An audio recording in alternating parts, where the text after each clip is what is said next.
Nous allons maintenant écouter Felix Finkbeiner, qui nous vient d'Allemagne.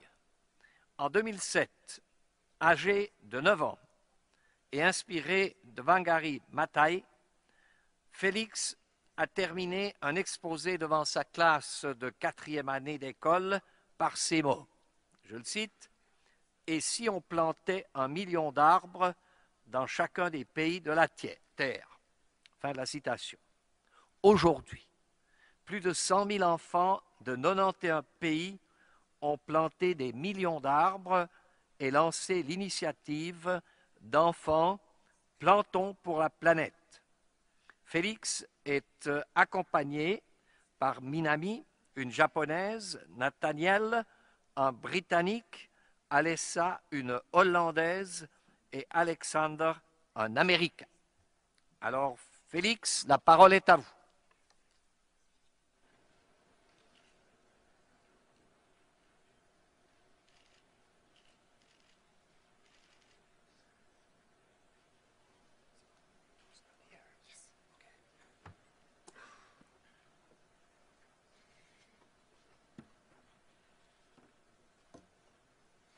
Your Excellencies, ladies and gentlemen, fellow children and youth, we children want to talk about forests, monkeys, and mosquitoes.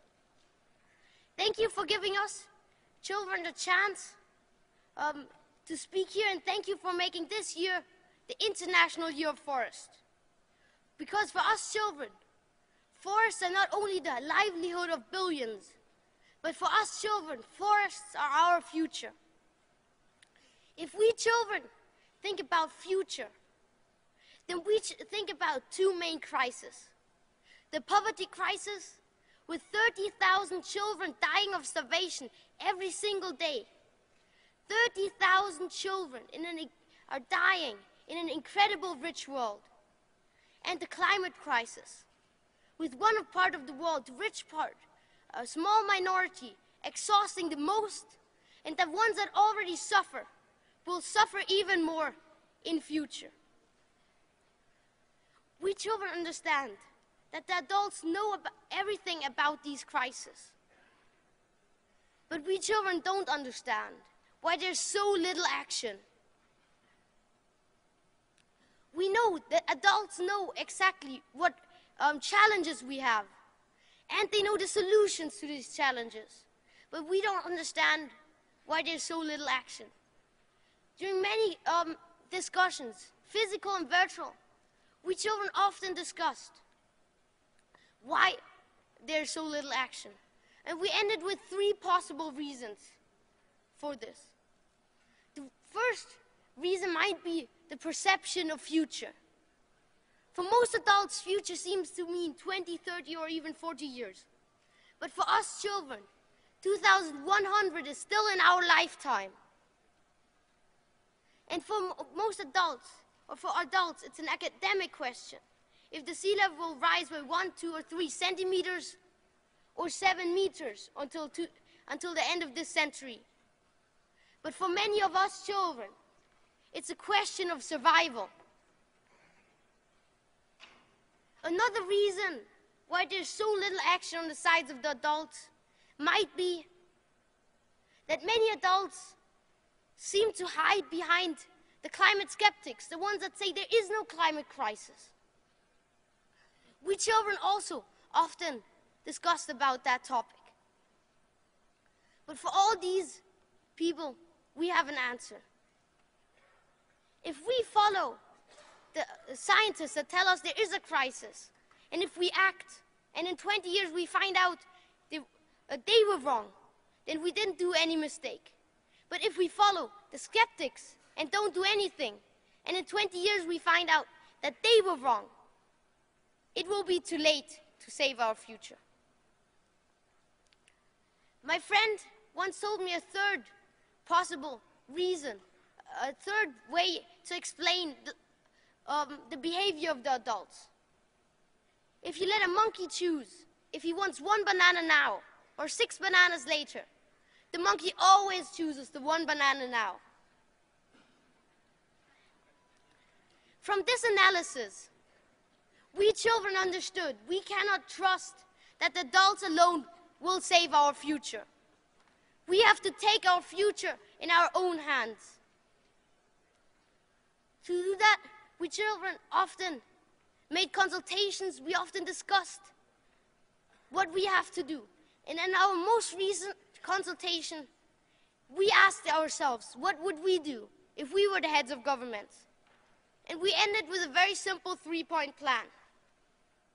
The first point is carbon to the museum, which means that we have to go down to zero emissions until 2050. And the great thing about this is that all the technology we need for zero emissions already exists. Our second point is that we need to bring poverty to the museum through climate justice. We have to accept that if we don't want to go over another 2 degrees limit, then we have a limited budget of CO2 we can exhaust that we have to accept.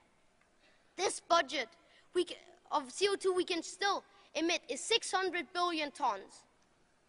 So 600 billion tons divided through the next 40 years, and the world's population, which will soon be 10 billion people, is 1.5 tons per person per year. And who wants more pays more to the ones that exhaust less. And the third point we children found is trees and forests.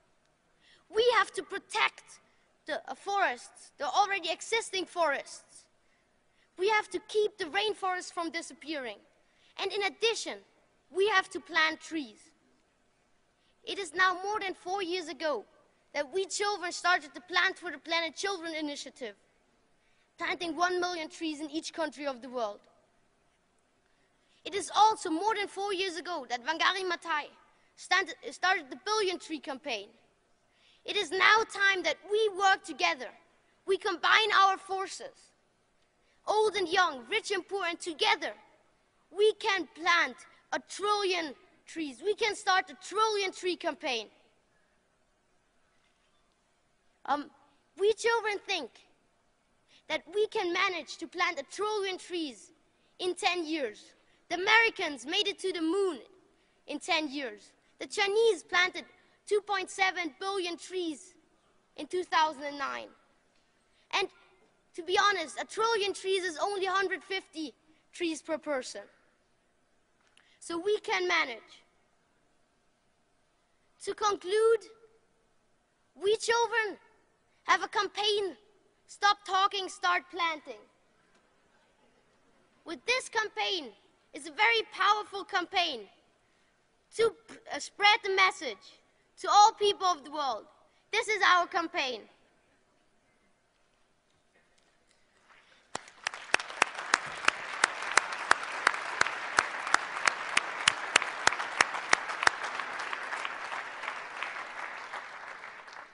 We can use this campaign together. And to end, I want to give a message to all children of the world.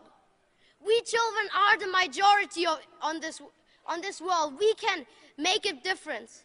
And never forget, 1 mosquito cannot do anything against a rhino, but 1,000 mosquitoes can make a rhino change its direction.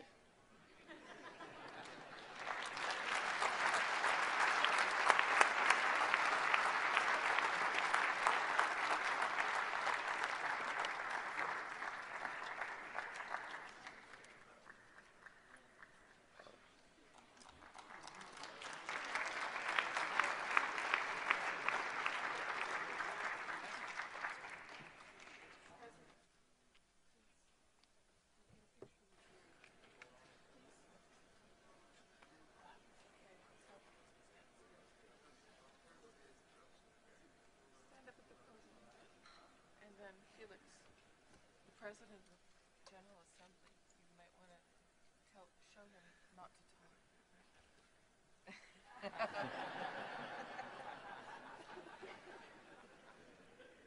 Felix and your comrades,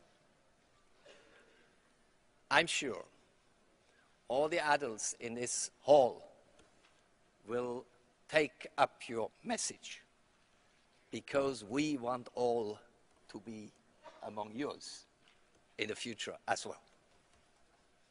Thank you.